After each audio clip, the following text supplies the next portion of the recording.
My name is Jessie Herbert. I work with the University of Montana. Thanks so much for calling in for celebrating Native American scholars, researchers, and change makers. I want to introduce Whisper Camel Means, who is an alum of the University of Montana and works with the Confederated Salish and Kootenai tribes in the Wildlife Management Program. So thank you, Whisper, for being here. Thank you, Browning, for calling in, and I'm going to squeeze around you and say goodbye. Great. Hi, everyone. Can you hear me okay? Yeah. Okay. I have seasonal allergies, so I sound kind of funny right now. Hi. My name is Whisper Camel Means. I'm a wildlife biologist, and I work for the Confederated Salish and Kootenai tribes. And today I'm just going to talk to you about what it means to be a wildlife biologist, what all that Conference entails. recording has started. We're recording the conference now. Okay.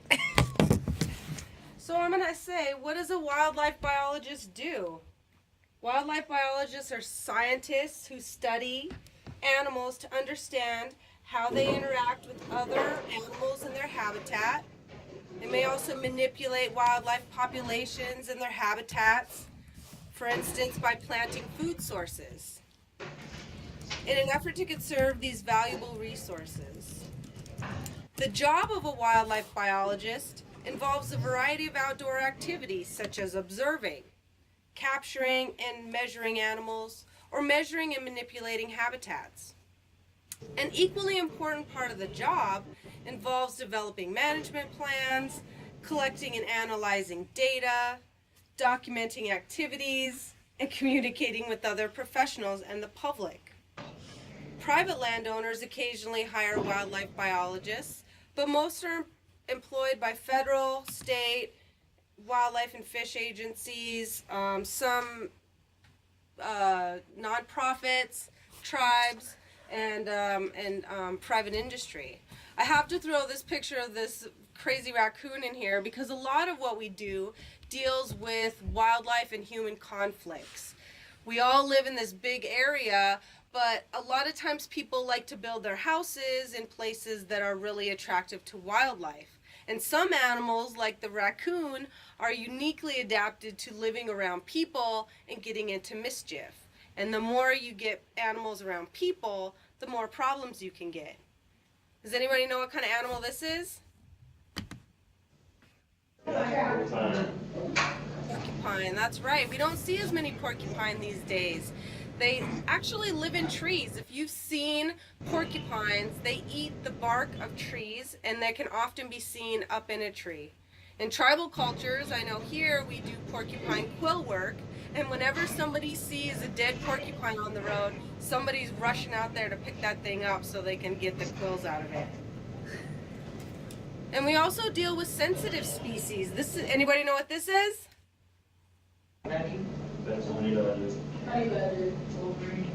Honey badger. It's a wolverine, that's right. And so wolverines are sensitive right now, and they live in your area. They actually live at the very tops of the peaks in Glacier National Park.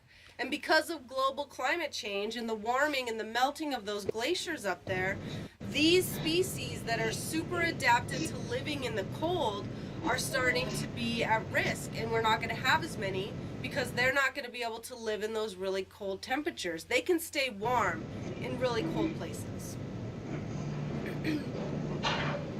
On the Flathead Reservation, one of our largest we have one of the largest management programs for any tribes in the United States. We currently employ 9 full-time biologists, 3 with master's degrees, and 3 full wildlife technicians. The Wildlife Management Program carries out wildlife population inventories, wildlife and habitat management and research, habitat acquisition and restoration, and we reintroduce extirpated species. Has anybody ever heard of the word extirpated? No. Extirpated actually means an animal that was originally here but is locally extinct. So this frog right here is the northern leopard frog. Have any of you seen them in your area? Yeah. These are actually quite available in your area, and I'll talk a little bit more about a wildlife restoration project that we're doing that includes these and the Blackfeet Reservation. So here's a little picture of some habitat management and restoration that we do. And trying to think about human-wildlife conflicts. Anybody know what this is a sad picture of? Turtles. They're western painted turtles, that's right. And they've been hit on the Highway 93, which is a very busy highway of people coming off of I-90 and in the Missoula area north toward Glacier or Canada. And so our tribal high school, Two Eagle River School, actually went out and did a project where they would pick up these dead turtles to count them and try to get an idea of how many turtles were being hit on the highway. So then we work with schools, we try to figure out ways to reduce this impact to the environment from human activities. And one of those human activities, of course, is driving. And we've all seen dead deer. I saw 2 on my way to Missoula today, driving through the reservation. So that's another thing that we deal with at the CSKT.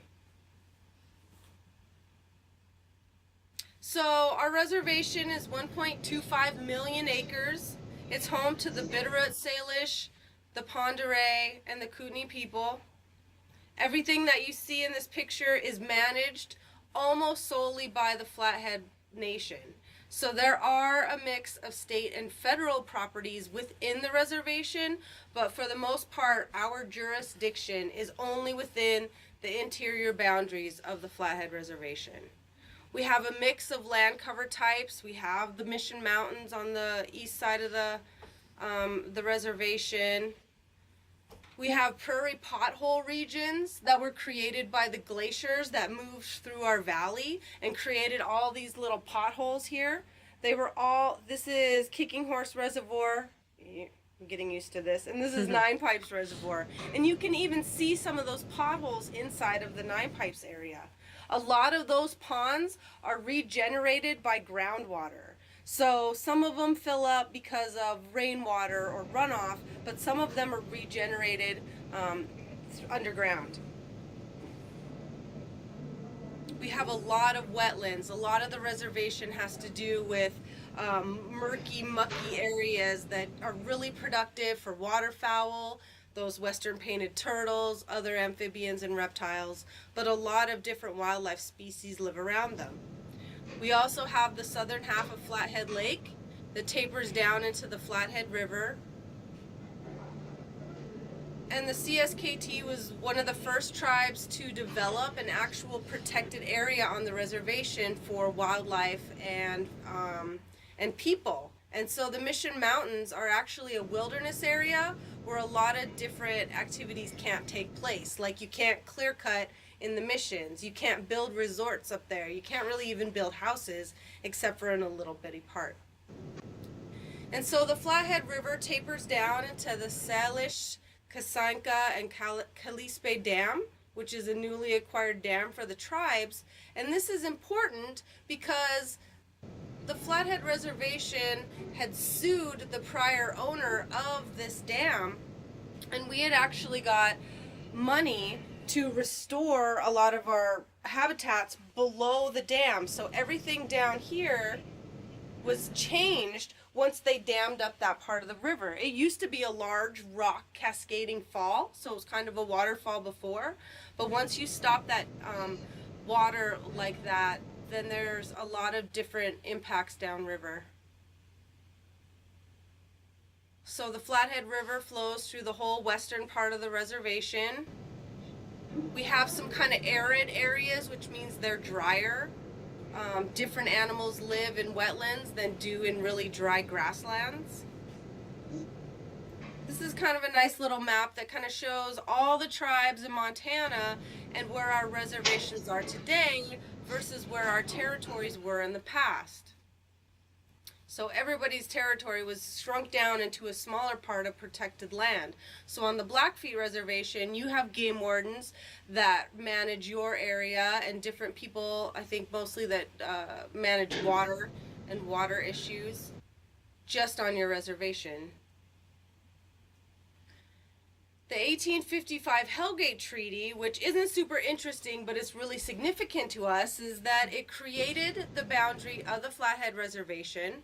Not a lot was understood between the tribal people and the agents that were there on behalf of the United States to try to say, okay, you people need to leave your big territory and go to this little tiny spot and live there and have all that you need there.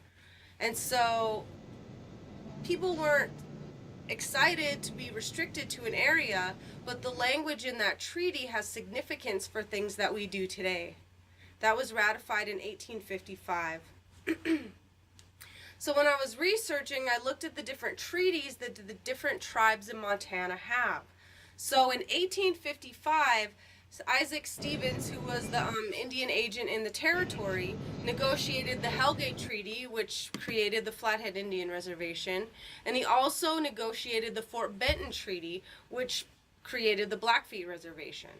All of the other treaties for the other tribes in the state of Montana were negotiated the following year or two, and those are called Fort Laramie treaties. The language in the Fort Laramie treaties is all the same. Everything's just the same across those treaties. The names of the tribes change. The Blackfeet, I believe, negotiated a bit more of their language because there's some different things written there. The Hellgate Treaty actually has language that came from the West Coast. So Yakima and the Nez Perce had more language in their treaties about hunting and fishing because fishing was such an important part of life for those coastal tribes. That language made its way to the Flathead Reservation because that was the same year he was negotiating those ones. I don't know why some of that didn't make it into the Fort Benton Treaty, but the point is that the language in our treaty actually makes it so that we have a wildlife management program. We also had some court cases that went to the Supreme Court that brought that as well. But the treaty is the reason why we have money to have an actual wildlife management program with 9 wildlife biologists. So when we talk about tribes, we talk about tribal sovereignty. Who's heard that word before? Tribal sovereignty. Tribal sovereignty is important to us all because it says that federally recognized tribes are considered domestic dependent nations. We have to be dealt with on a state-to-state level when it comes to the federal government. So when the federal government deals with the state of Montana, the Blackfeet Reservation and the Flathead Reservation have to be dealt with as a state. We're not under the state of Montana. We're the same as the state of Montana. So a lot of the language that goes on between us has to be negotiated in a really professional level because we're not below the state. So here's a little land status change over time. This is a picture of our reservation when it first was established in 1855. The entire reservation was tribal ownership. Over time, allotment happened, and that meant that settlers came in and were allowed to take over certain parcels of land and claim them as their own. It was determined that the tribal people didn't need this land and it was open and available for people to come in and take. So everything that's white and yellow or orange in this map is non-tribal land at that point. The big pink area is the National Bison Range. Has anybody ever visited the National Bison Range? Nice. Great. Well, in the next year, that could be turned back over into tribal management, and the Confederated Salish and Kootenai tribes might be in charge of that. What's a big thing that's happened on the Blackfeet Reservation recently that's come up that had to deal with natural landscapes and tribal ownership?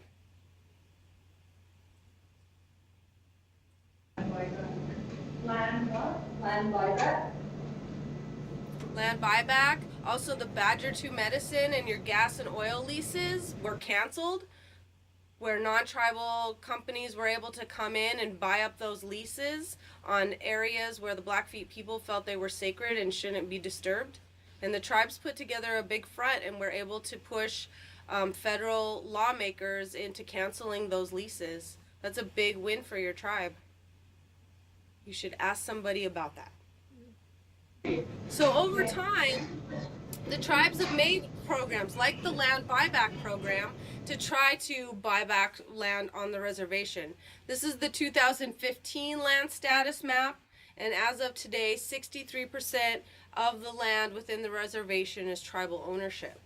Some reservations like Rocky Boys and Northern Cheyenne, maybe Crow, are 100% tribal ownership. There's no non-tribal members owning land on those reservations. So we're slowly trying to buy back as much land as we can. So one of the articles in that Hellgate Treaty that gave the tribes the ability to have a funded wildlife management program is Article 3, which says the exclusive right of taking fish in all the streams running through or bordering said reservation is further secured to said Indians.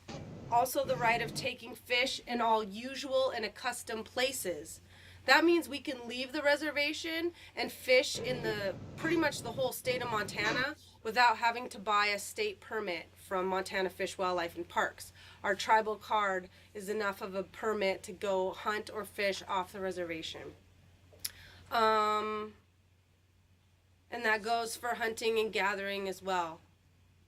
So that little article, that little bit of language made it so that the federal government gives money to the tribes to have that management. We have a natural and cultural resource hierarchy. So we have a tribal council. I believe Blackfeet have a tribal business council. It's the same thing. And that we have 3 different tribes on our reservation. 2 of them speak the same language group. That's the Salish and the Pend Oreille. They both speak the Salish language group. And then the Kootenai, so they speak the Kootenai language group. Each of them has a culture committee, and both of those culture committees make comments and recommendations to the tribal council on how to conduct business. Underneath the tribal council, we have natural resources, which is where the wildlife management program is. Also historic preservation, which manages like cultural things and protections off reservation. And then we have the forestry, lands, any kind of services that might be needed for people in a different department. So we're encompassed in natural resources, and then in my division, there's fish managers, there's wildlife managers, recreation, which is people who do parks and trails and any place where people camp, and then conservation. What do you think conservation might mean?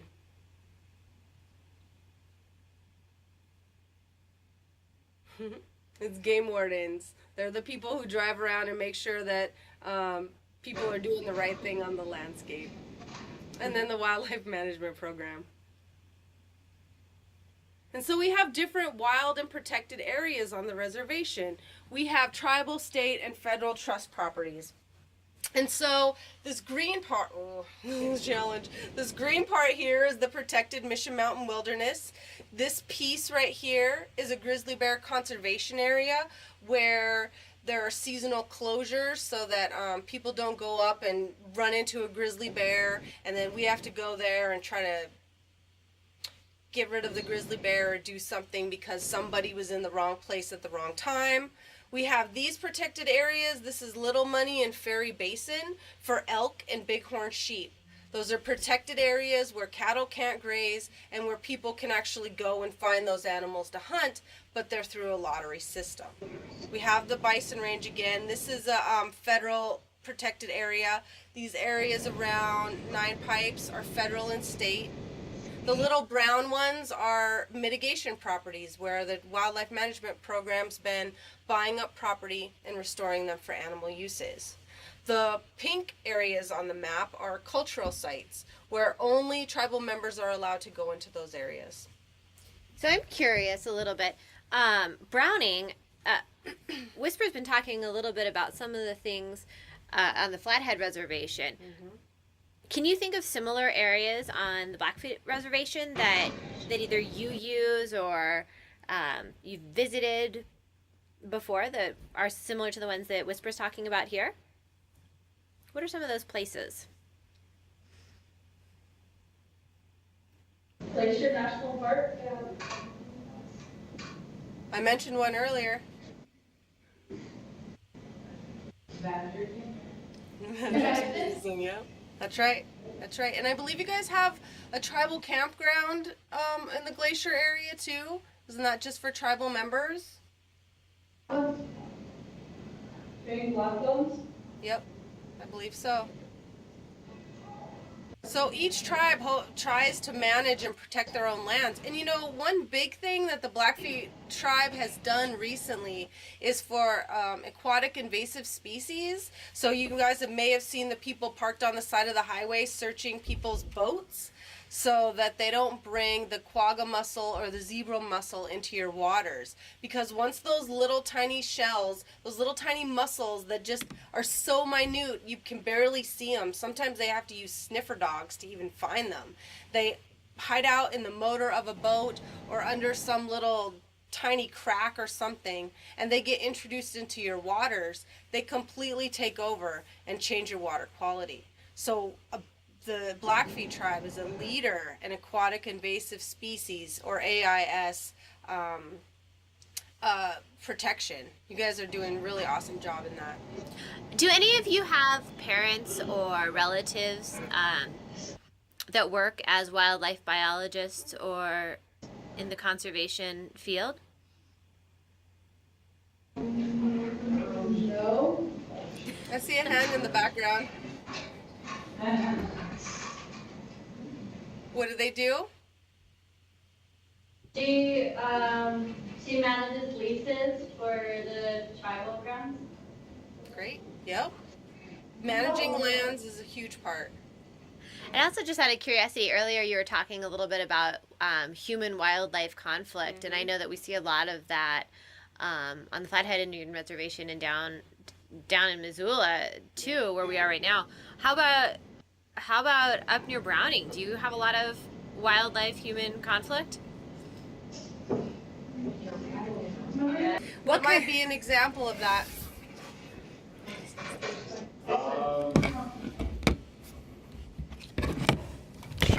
There's our last year, I think it was moose come up behind our college. A moose did?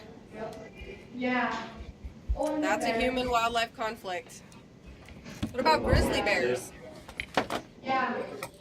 Mountain lions, they come into town too. Mm-hmm. Yeah, mountain lions can be a big problem.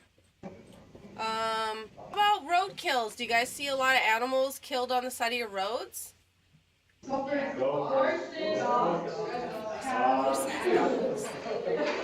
Yep. I know one thing that we all did, and I'm sure you guys have all noticed, on outside of Browning, is we had to change the way we dispose of our trash on the reservation. We used to have these big dump sites that would just attract bears from miles and miles, and so now they disperse large containers for each home. And that was a bit of an adjustment, I know, in East Glacier for people to have to start doing their own trash removal. There you are. That's a huge deal. It was a huge thing. I mean, that's really significant because when animals get habituated to coming into where people are and get comfortable or become dependent on garbage to survive, then when you have your little bag of garbage and you're cruising out there to put it in the garbage can, there could be a bear who's dark in the night just like sitting right there and you could get attacked. So that's a really big deal. Also, that raccoon, I don't know, do you guys see raccoons around? They get eaten by the grizzly bears. That's good. We're okay with grizzly bears eating raccoons. That's good. We have a few here around human settlements. Yeah. We have a lot of, in Missoula, we have a lot of raccoon, urban chicken conflicts. Oh, sure. How about, does anybody have chickens? Keep chickens at their house? Chickens are a really big conflict with predators. On our reservation, the bear biologists are constantly called out to people's houses where they're keeping hobby chicken farms, you know, just enough to get eggs for you and your family or you and your neighbors, sell a couple dozen, and they have to go deal with grizzly bears breaking into chicken coops. Like she said, raccoons, foxes, all those types of things become conflicts when you have unsecured attractants. Garbage is an unsecured attractant. Chickens are unsecured attractants. Anytime we can avoid having to come out to a person's house and put a bear trap out, that's a good thing, because we don't want to have to move bears. We don't want to have to kill bears. We don't want to have to respond to a person getting mauled, which eventually happens. So it's a really big deal. So we were talking about... It's still updating. I know, We it's got a long ways to go. I'm trying to put it onto this computer. I just have to get your drive to recognize here. Oh, what grade are you guys in? One thing that I wanted to point out to these guys, as far as like what is so important about the job that you do as a wildlife biologist or working for fish and wildlife here on the reservation, is that particularly here, it's a huge source of wealth and future wealth for this area is our wildlife resources and our natural resources. And if you work for that department, or if you work in that field, you're protecting the wealth of this nation for generations to come, because people all over the world will come here to see our grizzly bears, to fish in these lakes, and they, experience what we get to experience every day. And I just think that, as the stewards of the natural resources here, couldn't be a more important job. That's true, and it also provides a source of food for people. I mean, a lot of our wildlife that are taken for deer and elk and moose and things like that, people are using for subsistence.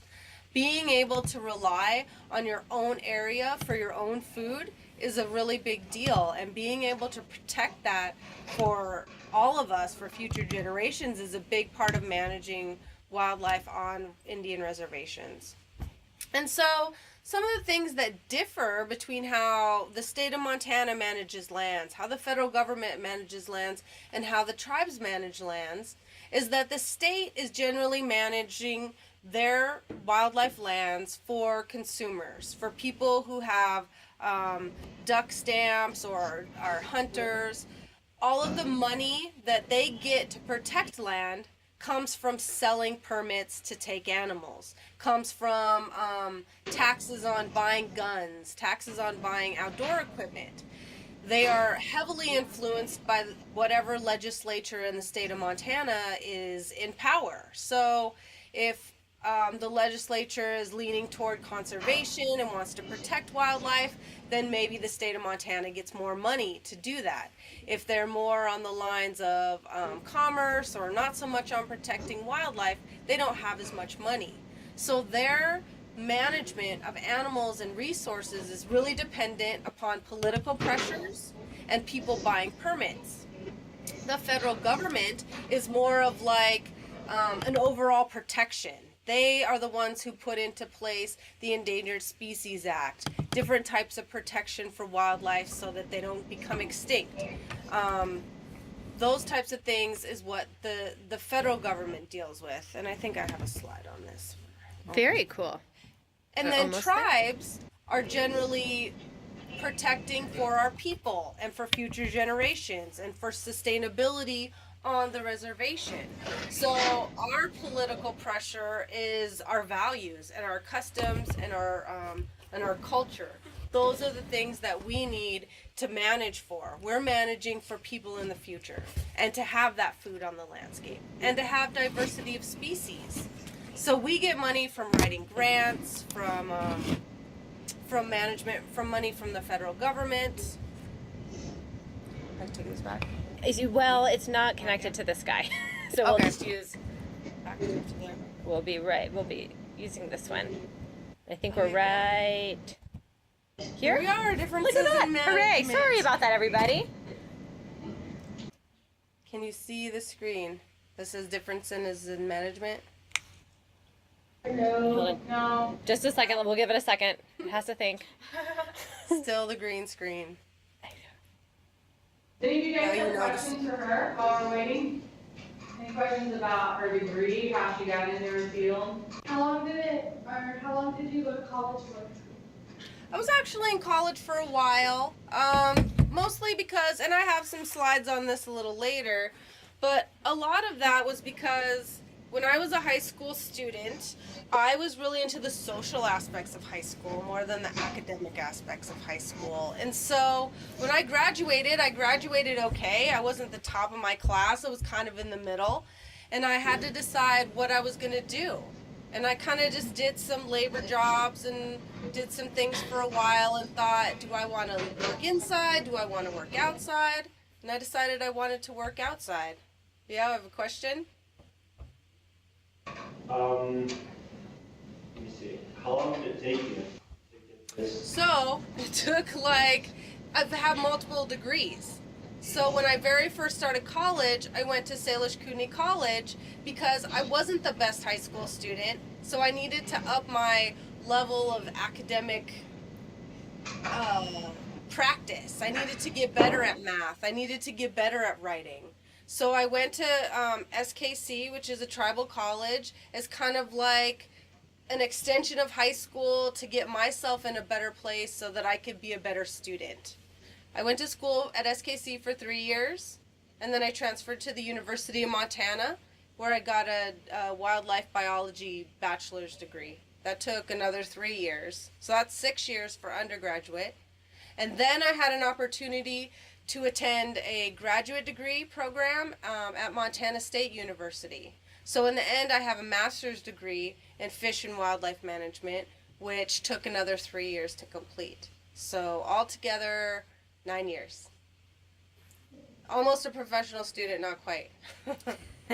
Okay, so now I have to work So, here. yep, just, there we go. Down arrow. Oh, I have another question. Yep, go ahead. What type of classes did you have to take? I had to take math classes, which is big, like algebra. It's not that bad. The thing that math was explained to me is math is a language. It's just a matter of practicing it to get good at it. Even if it's not something you're great at, like I was always put in the Math 2 class, which was for the kids who weren't that great at math. That's where I was always put. And so I had to spend extra time practicing that stuff to get good at it and get through my degree. Being able to speak publicly and be able to write well are important. You don't have to give talks all the time. You don't have to speak in large groups, but you need to be able to communicate with people who are having wildlife conflicts. And sometimes the people that you're dealing with are really difficult. They don't see that the things that they're doing wrong are problems and that the animals are responding to them and what they're doing. So you have to be able to keep yourself kind of composed when you're talking to people who don't get it. And then sciences, I mean, it's a science degree, it's a science field. You have to be able to understand science, so that's a big part of it. Any other questions about the college aspect? Okay. I'm curious. You know, it's we're comparable to the state of Montana. You know, it's better than some jobs. It's sort of in line with my degree. I feel like because I studied so much science, I should make lots and lots of money, but I don't make lots and lots of money. Just out of curiosity, is there anybody in this classroom that is looking at a degree in the sciences?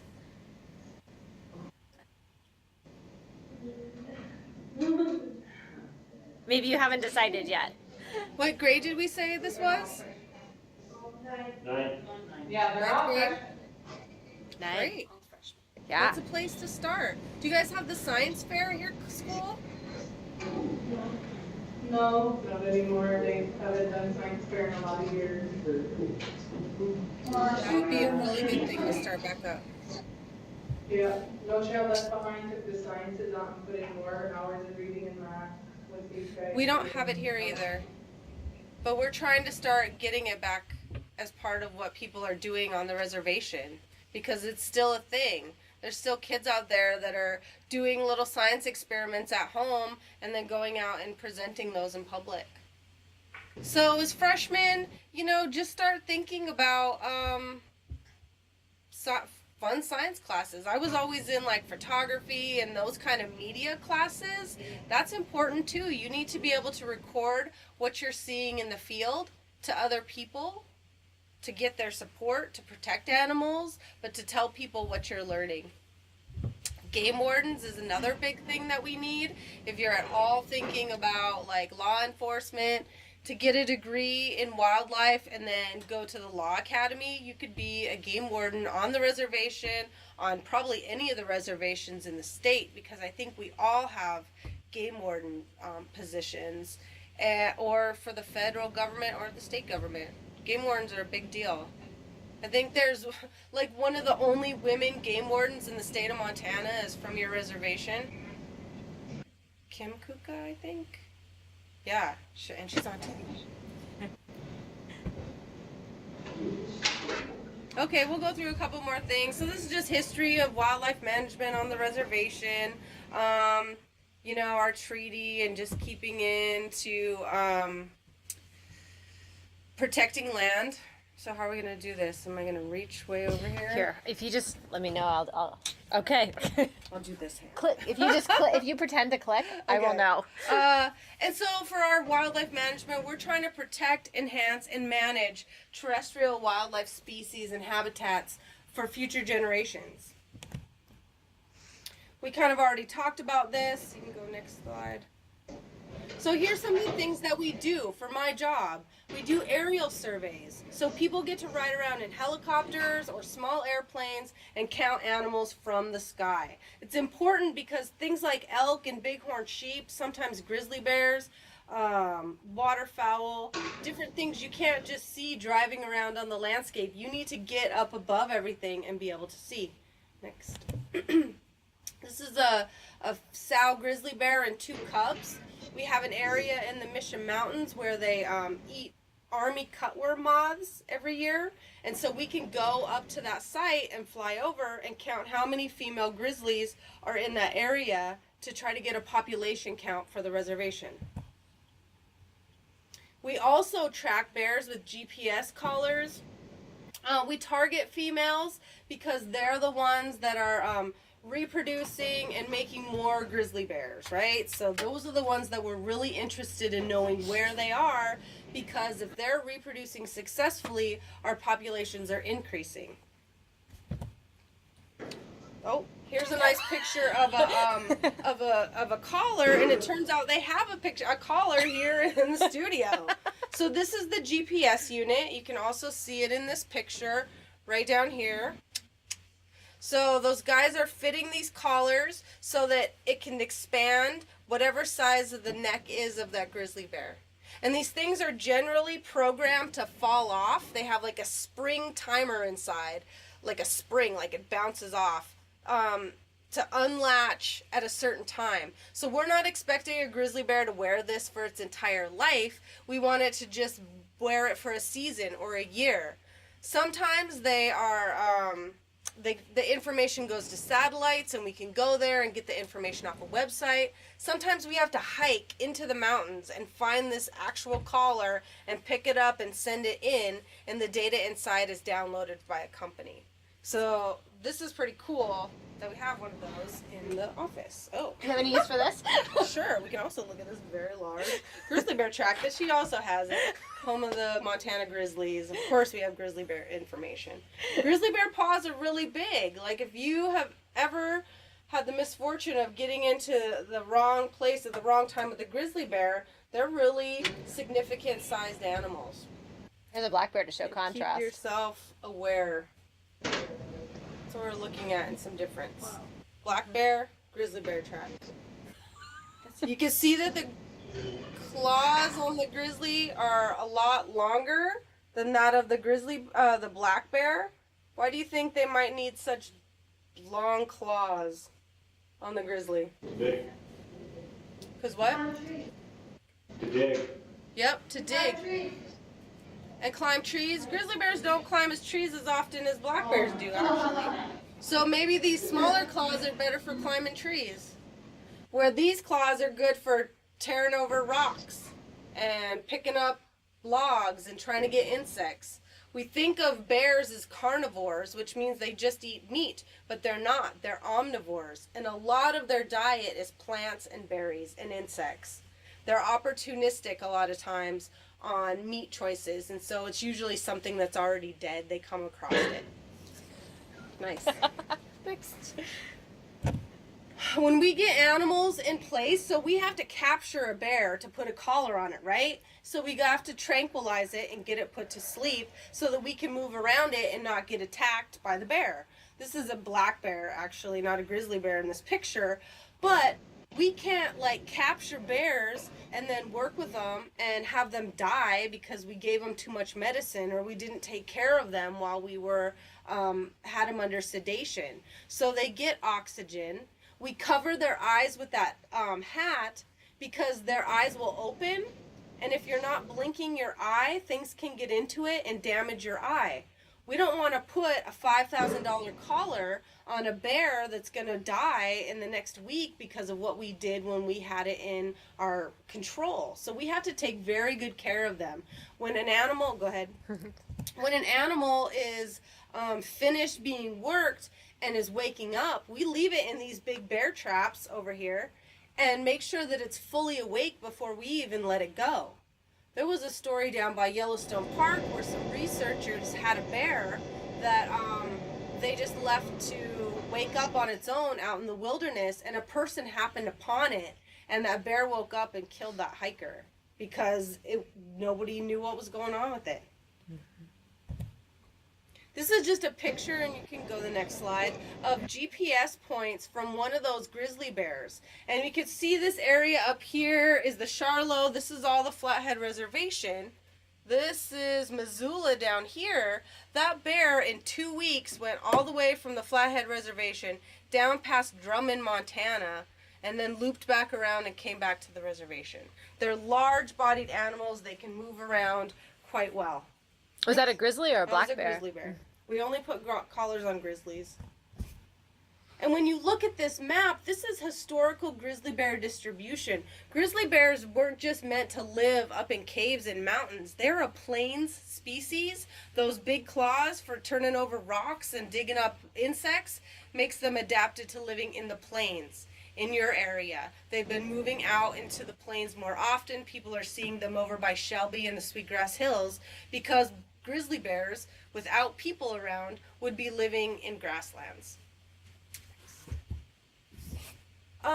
We deal with hunter conflicts with hunters and cattle producers.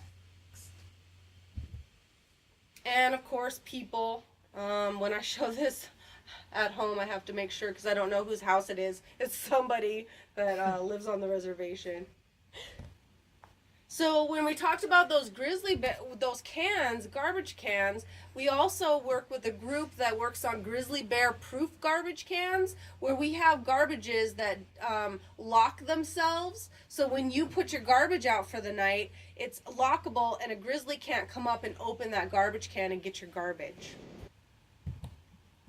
And we also deal with apiaries, which is where they keep bees. What do bees like? Honey.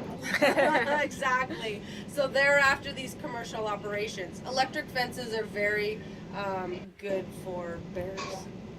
We also deal with wolf management. We have a lot of wolves on our reservation, and we put collars on them as well.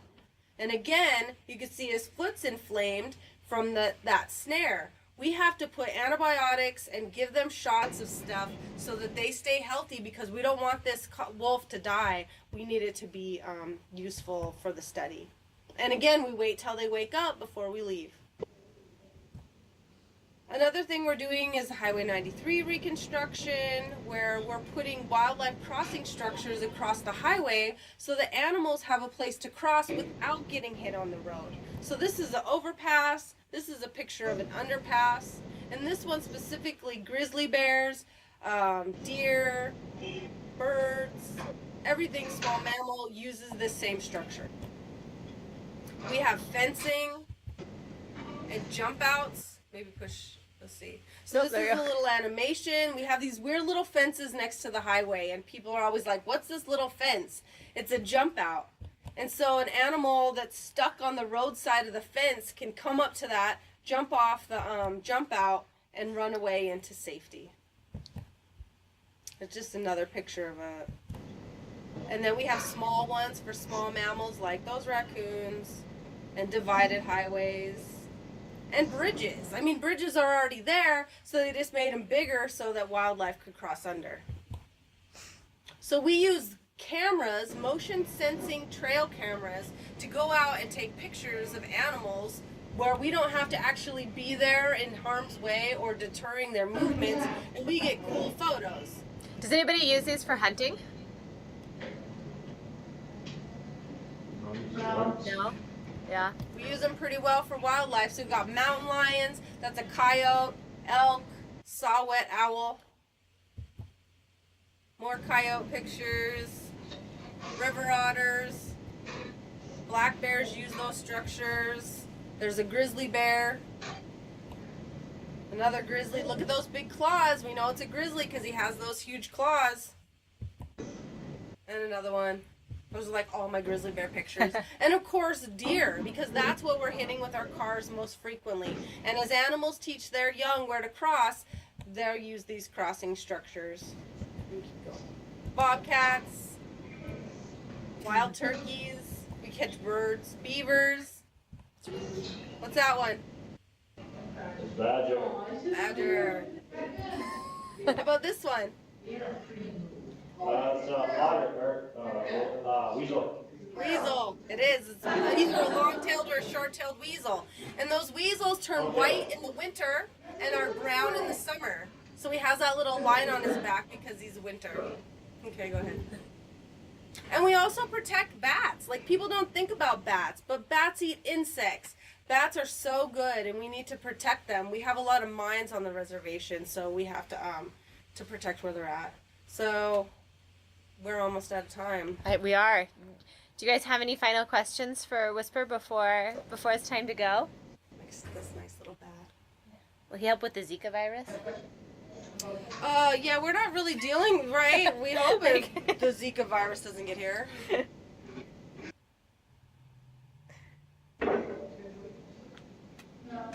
Thank you. You're welcome. Yeah. Have a good rest of your day and protect wildlife. Awesome. Thank you guys. Thanks, Browning. We'll see you tomorrow. Thank you. Thanks. Bye-bye.